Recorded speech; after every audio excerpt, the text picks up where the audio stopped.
It was a record-setting day for the Cardinals as they returned from up north with a 37-10 win over the University of Wisconsin Stout. They now head into the bye week before starting the daunting CCIW schedule. Only one show gives you all the Cardinal football action. The Red Zone starts now.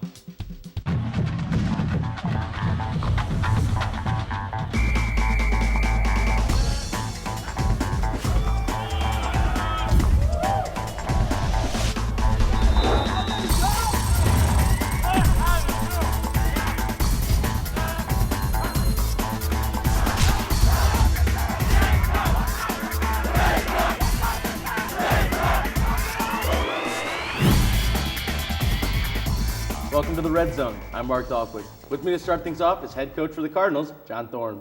Coach, thanks for joining us. Well, glad to be here, Mark. So it was probably a decently fun ride home after the Cardinals come away with the victory in Wisconsin Stout with a 37-10 win. It was a long ride home. And our president, Hal Wilde, made it a tiny bit longer because he wanted to buy the guys all a piece of pie at this really neat little town on the way back home. And it was good pie, but very long ride. Glad we're back home. And President Wilde was one of the guys behind you guys wanting to play some of these Wisconsin schools, really to see how the Cardinals could stack up in this non-conference schedule. He has always encouraged us to play them, yes. And unfortunately, we really let him down in that first game with 6 turnovers, but this was much more like Cardinal football, and the guys really did a wonderful job this week. We still hit a little streak there in the third quarter, got a little scary. We were trying to turn it over too many times then. You know, and you talk about that opening season loss, but you got to be proud of the way your team has bounced back these next 2 games. You know, really getting the offense moving and holding on to the ball, and then the defense just shutting teams down. Well, we liked the idea that we were going to play 3 very competitive, non-conference games just to see how fast we could start getting the guys, to really use the right technique. And it's a little slow for the first game. We weren't quite ready technique-wise. But the last 2 games, you can really see big improvements, and so hopefully these 3 games are going to really have us much better prepared than other seasons as we go into conference. And talking about the Stout game, there's a lot of numbers from that game that jump out at me, but I think the 2 biggest ones are 53 yards and 55 yards. Nick DACE just coming through big with his foot, breaking the school record twice in the same game. Yes, he did, and he was pretty excited and happy. I was really glad that we got those opportunities to allow him to do that. You need to get that confidence. You need to get some of those kicks, early in the season because, as you get deeper in the season, the colder weather and things like that, there's going to be some times where you're going to have to make a big field goal to win a game. And so we were very happy for Nick, but especially proud of the way he came through. I mean, those are not easy kicks. Well, Nick DACE proved he could kick the long ball against the Blue Devils, but it takes more than one man to split the uprights. And that's the focus in this week's What's the Word?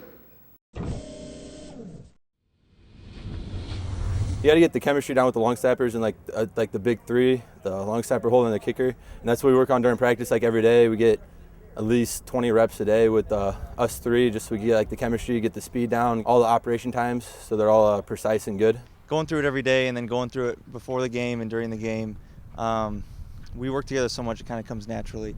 So just being out there is just trying to get the ball to Tyler in the right spot, get it there fast enough, and let DACE do his work. Well, Nathan has come a long way from his freshman year to snapping. He's on point every single snap. It's right in Tyler's left shoulder, so he's been great with that. And then Tyler, of course, has been great. He's got great hands. Being a punter, he's got to have his hands got to be good. So he's been great. Ball is always standing straight up, a little lean to the right like I like it. So it's been awesome. So, Coach, it's really not just one man that's got to get that field goal in. It's really a long snap, a holder, and it's just a combination of everything working, especially with the blockers, too. It sure is. The operation time is the thing we're always looking at. You got the stopwatches going all the time because the guys up front can't hold up long enough for you to just take your sweet time kicking it. On the other hand, to if you hurry it too much, now the holder has a hard time catching it, holding it, spinning the laces, and all of those things. So it was well done by the whole unit, all 3 field goals. And that last field goal at the end there, really wouldn't have made a difference either way in the game if he made it or missed it. But what was your motivation as a coach, sending him out there to kick such a long field goal? Well, my philosophy has always been, even when I was a high school coach, is at the end of the game, if there's a chance for a kicker to kick it, we're going to always do it. And we're not trying to run the score up or do anything like that. It's just his job is to kick field goals. Right. And he can go the whole season and get very, very, very few opportunities sometimes. So I'm not going to steal one of those away from him, So there was no question in my mind right away. I knew if we didn't, convert that 3rd down, we were going to kick that one. And Nick's yet to have an opportunity to kick a game-winning field goal, but that's got to give you confidence knowing that he can go in there and probably kick from 45-plus yards if you guys need him to. Well, last year in Redlands, he kicked one that we thought was going to be the game winner, but then we just didn't quite keep him out of the end zone in the last minute or so. But so he's been in those pressure situations before, but it's never turned out to be in the last few seconds like this one was. So hopefully when he went out there, he was telling himself, all right, I need to make this to win the game. So he got a little bit of practice. Well, it was nice to see the Cardinals come away with the win. Don't go anywhere because we continue to break down the Cardinals with Coach Thorne right after this.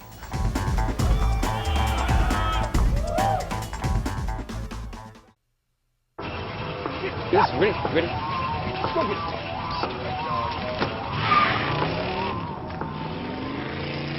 Oh, come on, Randy. Animal shelter, here I come. And no, I'm not crazy or emotionally damaged. That's a stereotype. I just belong to a total loser. I'm a good dog. So if you want a pet, adopt. And if you see Randy, tell him he dropped his wallet.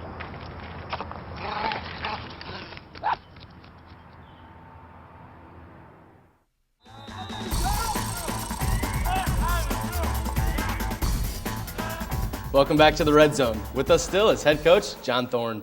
Coach, so back to the victory against the University of Wisconsin Stout. Another number that was pretty big in the game was the fact that you guys only held them to 9 net yards rushing. That just shows your defense was really getting in the backfield a lot. Well, some quarterback sacks, they count against rushing, so which really helps, and the guys put a lot of pressure on the quarterback the whole ball game. And the other guys did a great job of covering pass too. So when they ran the ball, though, our front line did a really good job of moving the line of scrimmage onto their side of the ball, which makes it really hard for zone teams to be able to make the cutbacks. I'm sure he saw some holes, but sometimes he couldn't even get back to him because there's no room to make that turn. Right. So we were real happy with them. The guys did a great job. And 2 of your top 3 tacklers were defensive linemen. This line's really showed that they can, replace the guys that have graduated last year. Well, we got a lot more tests coming. Yeah. But they are really progressing very nicely. Josh Fick has had 3 really outstanding football games, and so has Alex Tripp on the outside, and then the youngsters are starting to pick that up on the outside, and really John Francosi has given us a great help on the inside, and Joey Orozco, and if we get back our bigger guys this week, then we're going to even have a bigger rotation there, and they should stay really fresh and be able to make a lot of plays. Well, you won't need them back just this week yet because the Cardinals will have a bye, but you guys are back in action against Elmhurst on September 29th. What does this bye week do to sort of help you guys, get things right and get a couple guys healthy?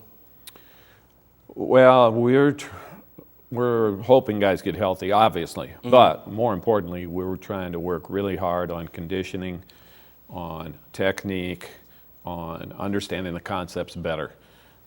We still have some players who have a lot of ability, but we haven't been able to get them on the field very much because they still need to understand the whole concept of the play better. So we would love to see that happen. Obviously on special teams, we've got to get an awful lot better on our kickoff team of giving the defense great field position and still letting them run 40-yarders back against us. Well, the Cardinals hit the bye week hoping to get some guys healthy in this week's Cardinal Corner. As the North Central football team hits the bye week, it means time for some rest, relaxation, and hopefully time to get more Cardinals healthy for the CCIW schedule. We like having the bye week this week going into conference play, getting healthy for the most important games of the season. But also it's a great chance for us to take stock of the first 3 games, what we've done well, what we've struggled with, and then make the necessary adjustments. But don't think the Cardinals will rest too much, because even those that have struggled with injuries early on know that you can't take a week off from game planning for the next opponent. The bye week, we usually take it as a week to get everybody healthy, but we got to get a lot of extra work in for the next team, which is Elmhurst, and they're a pretty good team, so 2 weeks will definitely help getting prepared for them. And while the team is preparing for the conference schedule ahead, those who still have wounds to heal will work closely with head trainer Bob Simon and the coaches to know when it's right to put the pads back on. Bob kind of talks to the coaches, and then they kind of like have their communication with each other, and I kind of just tell them how I'm feeling. So it's kind of like a chain of conversation, like a chain of command, that have to go down.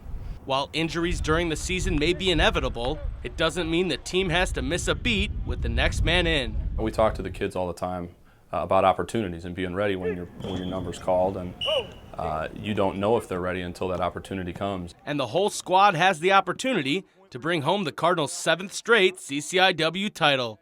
So, Coach, you talked about the conditioning. How much does the conditioning change once this weather starts getting a little bit colder outside? Well, there is a difference. It's some things are much easier to do when it's a little cooler. Mm-hmm. Now, when it gets really cold, everything's kind of hard. Right. Just like it's very hard when everything is too hot.